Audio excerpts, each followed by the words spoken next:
In this lecture, we're going to be talking about response of leaf net photosynthesis to different environmental and physiological factors. So we're jumping up from the molecular and cellular level up to the whole leaf level and talking about responses there.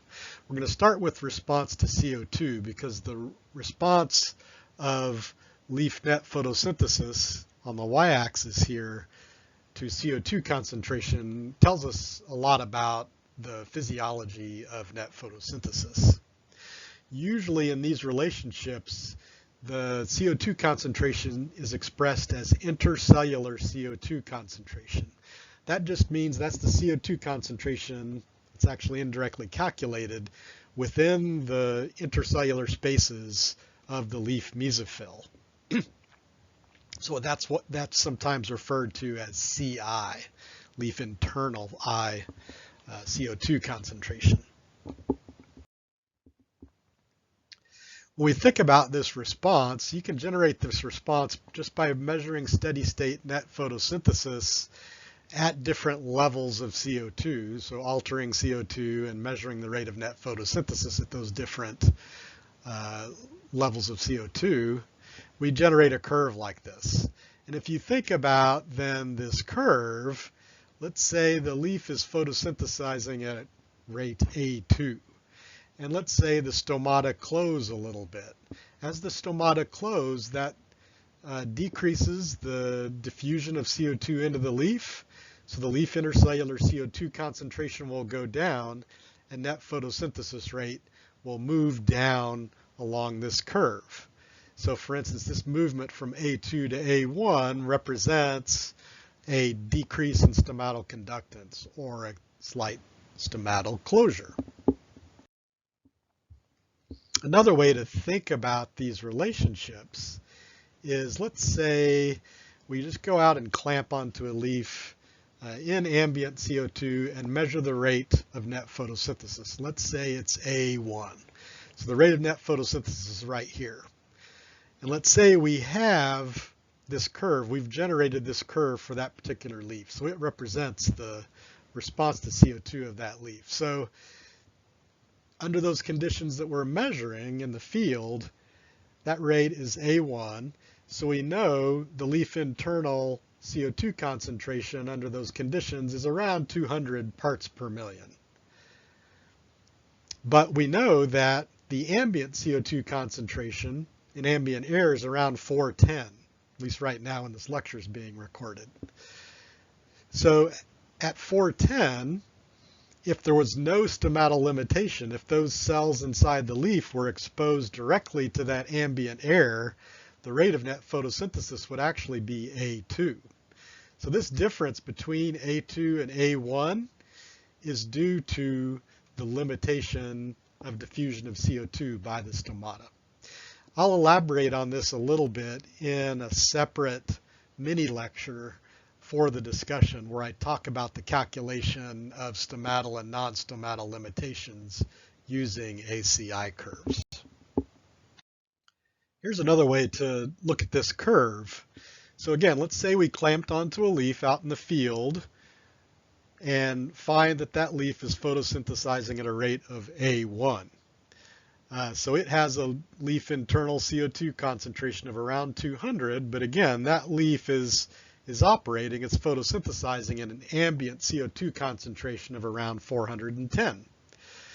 If we draw a line right here connecting that ambient CO2 concentration to the rate of net photosynthesis, I sometimes call this rate of net photosynthesis the operating point.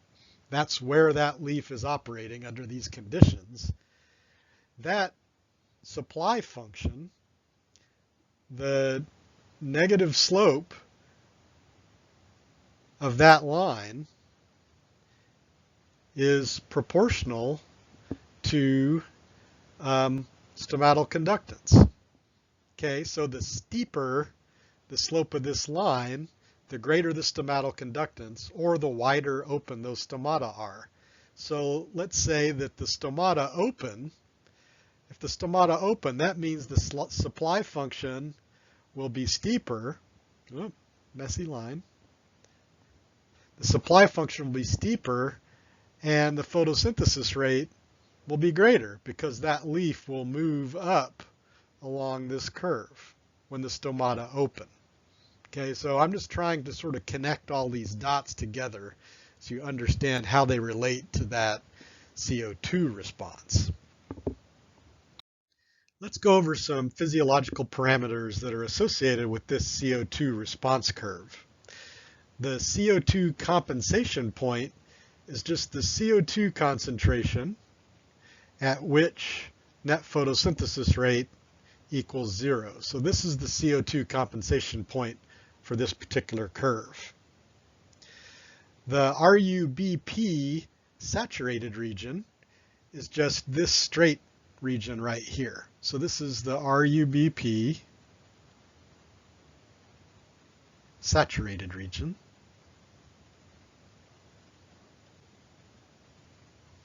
So that's the region of the curve where there's plenty of RUBP. And basically the limitation along this curve is the amount of active rubisco. So the rate at which rubisco can carboxylate RUBP. So remember back to that Calvin cycle lecture. The limiting part on this part of the curve is the rate of activity of rubisco and how quickly it can carboxylate RUBP. Now on this asymptotic portion, this is the RUBP limited part of the curve. So this part of the curve, now there's RUBP is running low. In this part of the curve, RUBP can't be recycled fast enough to fuel greater rates of net photosynthesis. This is basically limited by electron transport or the light reactions. Okay, so this part of the curve is limited by the light reactions. You can think of this part of the curve as being limited by the dark reactions. Okay, let's see in your notes, we've already talked about the supply function on a previous slide. So we've talked about the supply function. VC max and J max are important physiological parameters that can be derived from this curve. So VC max is derived from this initial slope, and J max is derived from this asymptote. VC max is just the maximum rate of carboxylation of rubisco.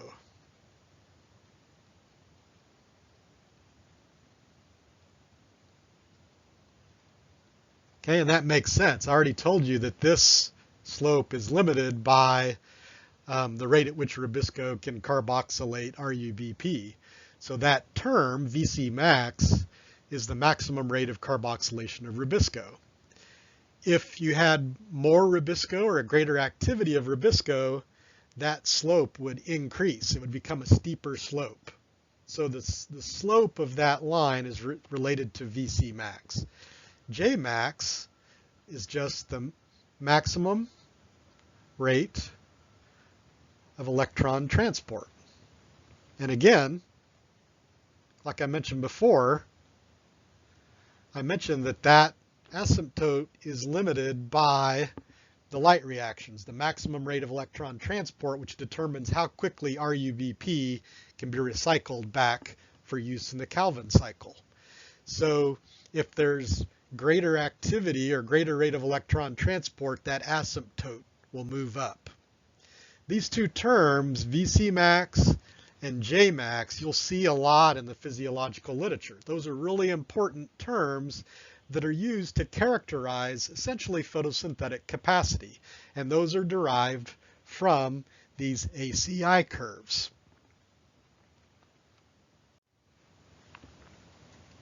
In general, VC max and J max tend to co-vary. As VC max goes up, J max also tends to rise, and vice versa. So they're coordinated. The biochemistry of a leaf is integrated and coordinated. So those two terms tend to co-vary.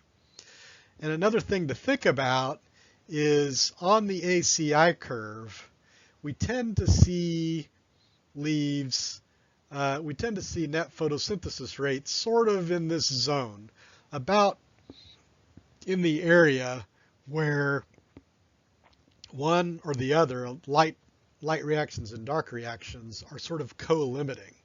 That tends to be sort of in that transition zone where we actually see leaves typically operating in the field. Now these ACI curves take a while to generate in the field. It might take 20 or 30 minutes to measure one of these. So in some of the more recent literature, like I cited for you there, Stinziano and Lawrence et al., they specify a protocol called RACER, cute term,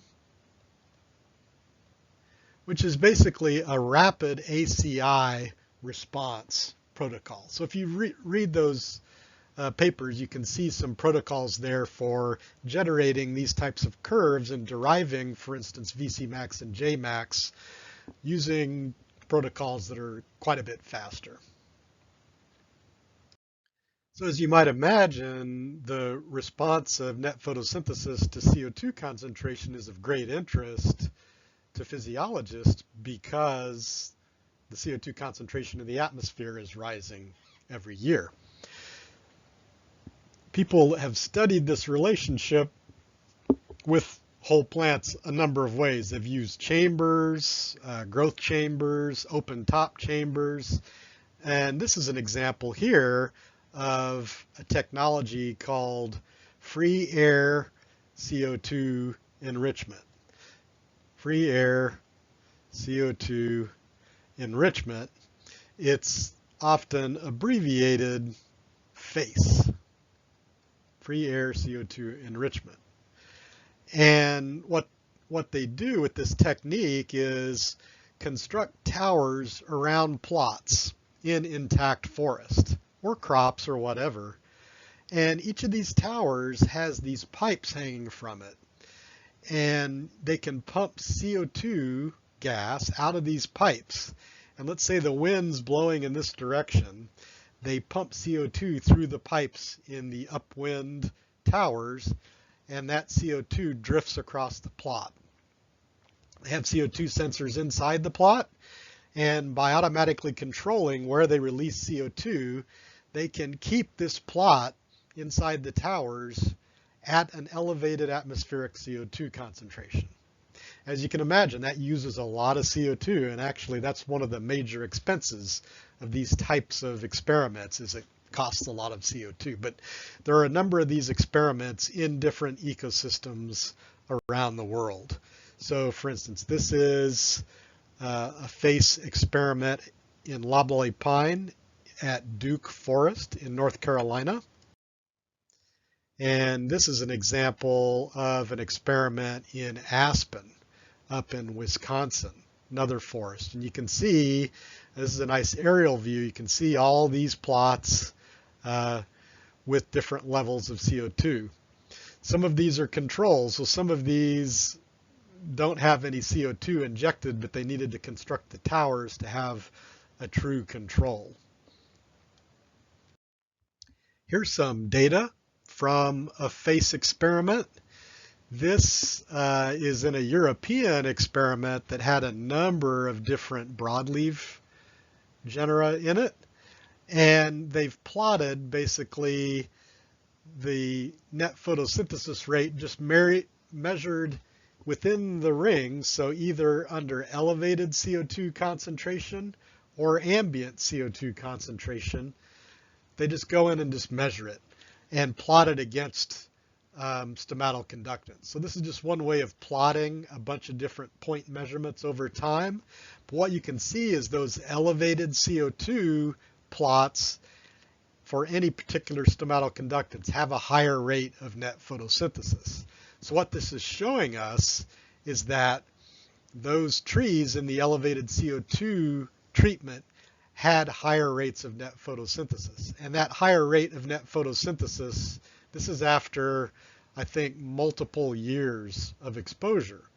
So there's no, sometimes in these types of experiments, you see an initial increase in net photosynthesis and then a downregulation in response to that elevated CO2 concentration.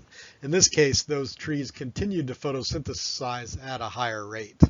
Interestingly, the growth rate was not elevated, and you can read this Bader et al. Pub and get a little more detail and some hypotheses about why net photosynthesis, even with elevated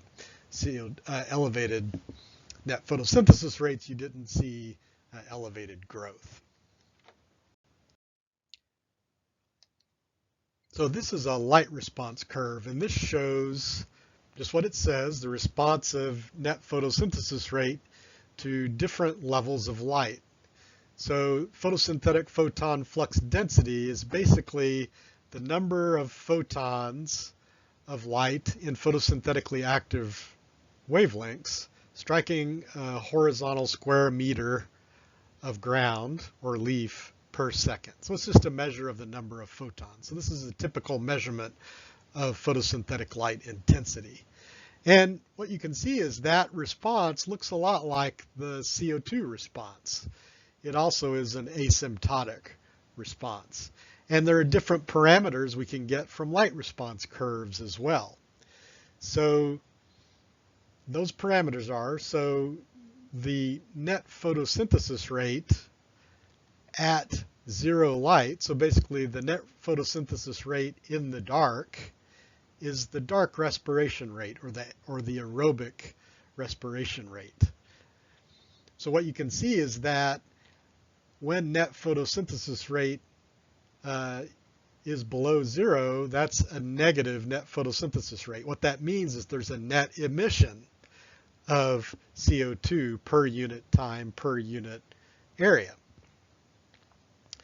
So that's the dark respiration rate. That's the net photosynthesis rate in the dark.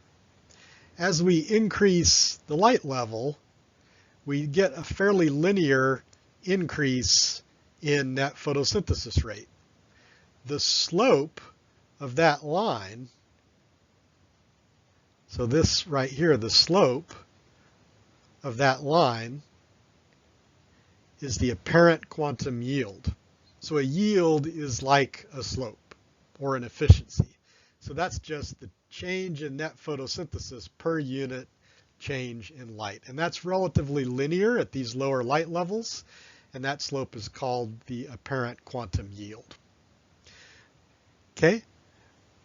When net photosynthesis rate reaches zero, that light level is termed the light compensation point. And in reality, there should actually be an arrow going down here, because actually the light compensation point is the light level at which net photosynthesis rate equals zero. So I'm actually going to note that it's this light level is the light compensation point.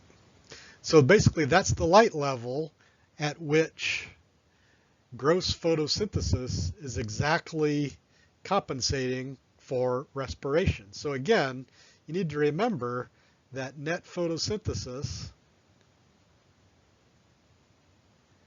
equals gross photosynthesis minus respiration rate. Okay? So this net photosynthesis term on the y-axis is actually an amalgam of gross photosynthesis and respiration. Okay, so you can measure respiration by setting light level to zero, and that basically will eliminate this term and you get respiration rate. But then as light levels increase, gross photosynthesis rate is going up, and we're starting to basically counteract this dark respiration rate. So when net photosynthesis equals zero, that's the light level at which gross photosynthesis equals respiration. And that means net photosynthesis equals zero. Okay? Then when we go up here, we get to a point where net photosynthesis rate is essentially leveled off. In true measurements of these curves, it never quite levels off. It's sort of asymptotic, but here I've drawn it as leveling off. And that leveling off point, the light level at which that curve levels off, is the light saturation point. So that's the light level at which additional increases in light don't result in any increase in net photosynthesis rate. The net photosynthesis rate at the light saturation point is the light saturated net photosynthesis rate. Okay, so that's the net photosynthesis rate associated with the light saturation point.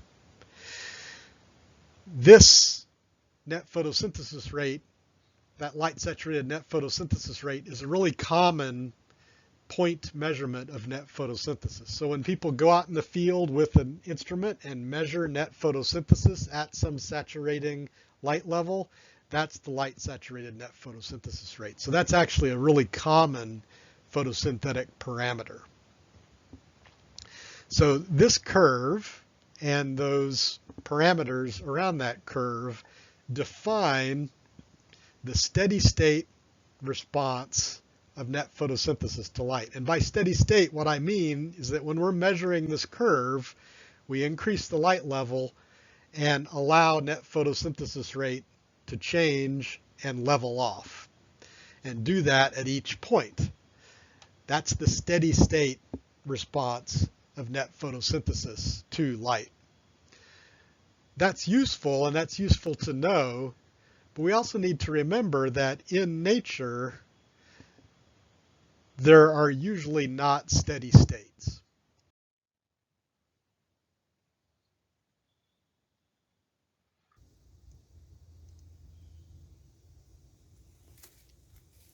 But I think that we all know that in forests, there's a lot of variation in light. Certainly at the top of a tree, light is somewhat steady, but as you go down into the canopy, you see the sun and then you don't, as it's hidden behind leaves and branches. There's places where the direct beam radiation from the sun comes straight through and places where it's shady. So there's lots of variation in sunlight as we move down through complex forest canopies. And this results in the fact that plants or leaves within canopies, but also plants in the understory, basically almost never operate at steady state.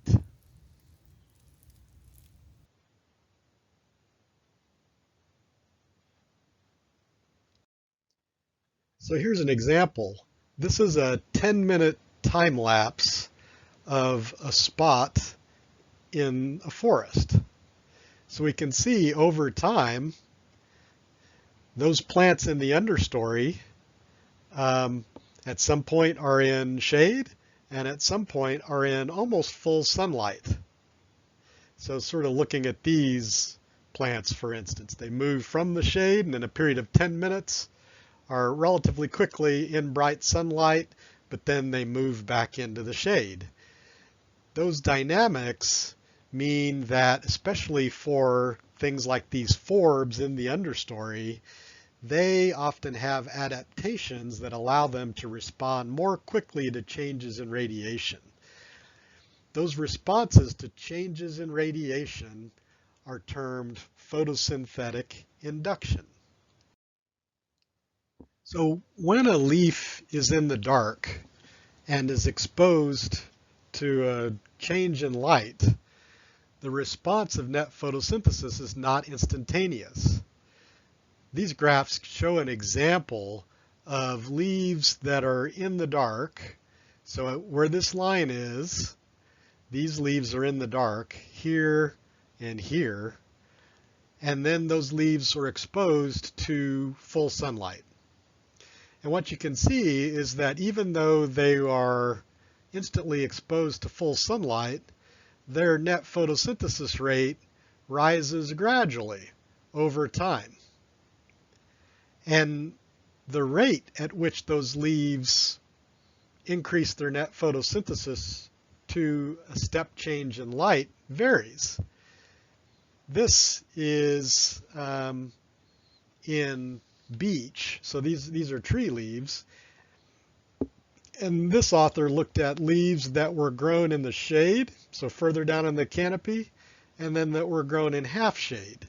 And what you can see is that leaves that are grown in the shade and are acclimated to lower light conditions, they basically come up to equilibrium faster than leaves that are in brighter places in the canopy. So those more shady leaves respond faster. These numbers are the number of seconds that it takes those leaves to reach half full induction and full induction. So you can see in these shaded leaves, shade form leaves, it ranges from about 2 minutes for half induction to 2,000 seconds, so that's 30 minutes to full induction. Whereas the half shaded, the more light exposed leaves, takes much longer. So it may take an hour or a couple of hours for those leaves to reach their full photosynthetic capacity when exposed to light. So that process of a leaf sort of spinning up to be able to photosynthesize at its maximum rate is termed photosynthetic induction. And there are a few phases of that photosynthetic induction. There's an immediate phase. Okay, that's basically within seconds. That's the capacity that that leaf has to photosynthesize, even when it's been in the dark overnight. So that's sort of this very quick, probably up to this level in these leaves. That's immediate. And then there's a fast phase. That's maybe a few minutes, and this is increasing capacity to regenerate RUBP. So what determines that? That's the light reactions, correct? So basically, the light reactions come up to speed relatively quickly. This takes a few minutes. So RUBP regeneration comes along pretty fast. But then there's a slow phase, and that's sort of what's causing this period that's taking a long time. That's associated primarily with two things. Stomatal opening. Okay, so in C3 plants, remember, stomata close in the dark. And stomata, when they're exposed to light, don't just pop open. They gradually open. So that stomatal opening may take a while. But then there's also activation of rubisco, the Calvin cycle enzyme, the main Calvin cycle enzyme. So in the dark, rubisco is kept in an inactive state. And that's because it actually takes energy to keep rubisco in an activated state. So when the leaf is exposed to light, a process starts that starts activating rubisco, but that takes a while. So all of those things together enable the leaf to photosynthesize at a fast rate, but they take varying amounts of time to occur.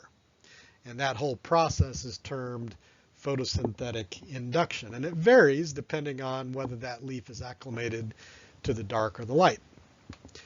Some of the more extreme cases are, for instance, this is an example of leaves of an understory herb, here, Tuna australis.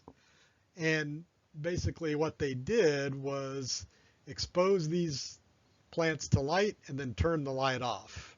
And then a little bit later, expose them to light and turn the light off. A little bit later, more light, turn the light off. They're basically simulating sunflex, like we saw in that video before. And what you can see is that this species, each time a sunfleck happens, its net photosynthesis rate gets a little higher.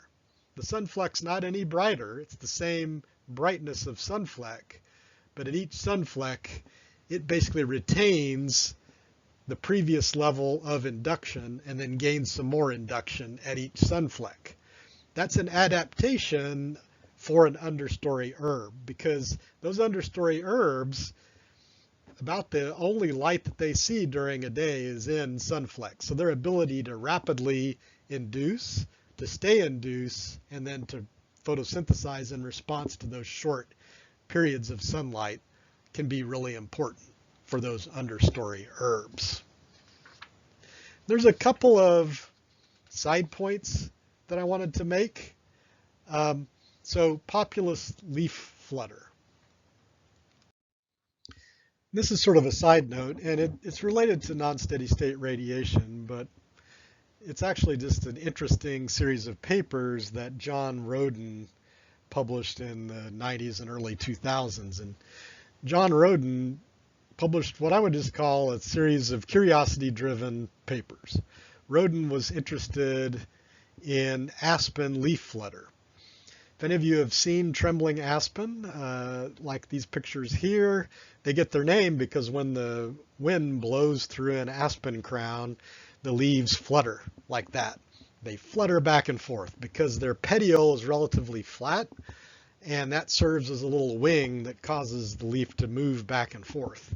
John Roden saw that and he said, I wonder if there are adaptive advantages to populous leaf flutter. So he did a series of physiological papers where he did different experiments with aspen to look at whether there are potential advantages associated with leaf flutter. So one of the things he did was use detailed models of radiation penetration, computer models, and he modeled radiation penetration with leaves that held still and then with leaves that fluttered. And what he found was that in these computer canopies, when leaves flutter, that allows more even and deeper penetration of radiation into the tree crown and greater fixation of carbon.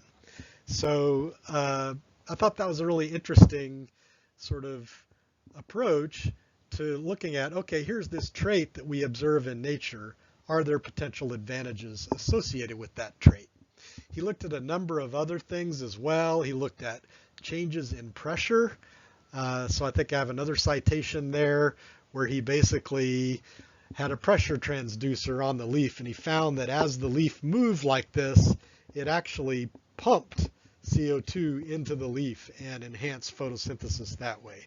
So that aspen leaf flutter, according to John Roden, there are a couple of ways that that's potentially advantageous to aspen, and though you can't prove that that is why that particular trait evolved, it sort of generates a hypothesis in terms of those advantages that that trait may confer.